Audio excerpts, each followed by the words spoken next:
Hey, 7th grade, I'm going to bring you a primary journal prompt today, and it's going to be based on the video that you already saw linked on Classroom, and it's also linked in the presentation that I've put on there, the slides that I'm going to show you in a minute also. So it's from CBSN, and what it is a video about some of the states that are going to begin reopening, and that's what your journal prompt is going to be about, moving forward, basically. So if you take a look, when it comes to moving forward, it's going to be discussing basically how these states are choosing to go forward and start to reopen. They're going to reopen slowly. They're not reopening carte blanche. You know, they're not just like going wild and opening everything all at once. They're taking their time and they're doing it in a way that they think is safe and responsible. And your job today is to think about that. And what do you think about it? And how do you feel? So that's basically what you're going to be doing today. So you'll watch this video right here, and when you're done with it, you're going to respond like this. So these are some things for you to consider. And again, I present this to you just as the facts. I'm not looking for any particular answer. This is your journal.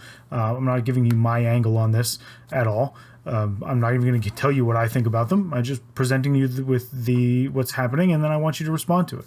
So first thing I want you to do is respond with your thoughts and feelings. What are your thoughts and feelings around the idea of some states beginning to open? Does it make you happy? Does it make you anxious? Does it make you wish you lived there? Does it make you wish you didn't live there? Right? Whatever the case may be. All right. And then there's another article there that's linked if you'd like to. It's from Business Insider. I chose it because it seemed to be fairly unbiased, and it seemed to take a good look at both sides of the issue. That it's about reopening, and that's actually where I got the graphic from. So that's their graphic of the map there. And then the second thing I want you to address is what about your future?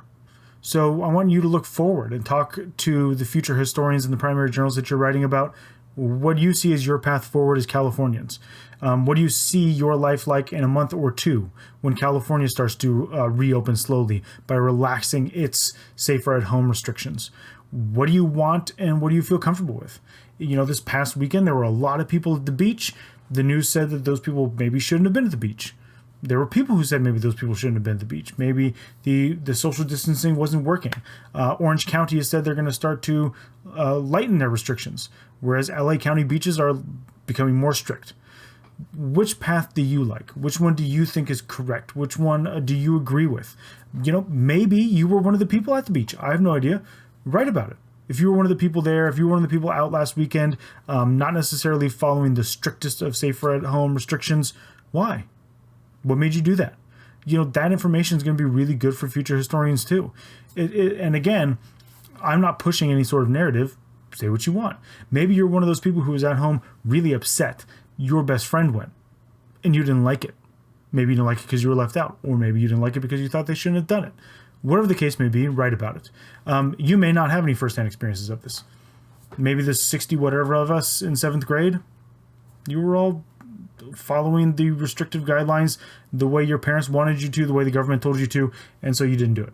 I have no idea. But write about it. Let people know what you think about it. Right? That's the point of this. That's the entire point of the primary source journal, is to provide people in the future with knowledge of what was going on. And this is a big debate in this country. And it's not something that seems to be as big of a debate in other countries. It really is ours. It might have to do with the way our Constitution is written. It might have to do with our amendments. Who knows? Social scientists in the future are going to tell us all about it. Political scientists in the future will look at it and tell us all about it. But they need you to give them the background information so they can write about it one day. So keep remembering that as you do these assignments. So go ahead, and that's what your assignment is for today. I'm going to go ahead and get off. You don't need any more from me.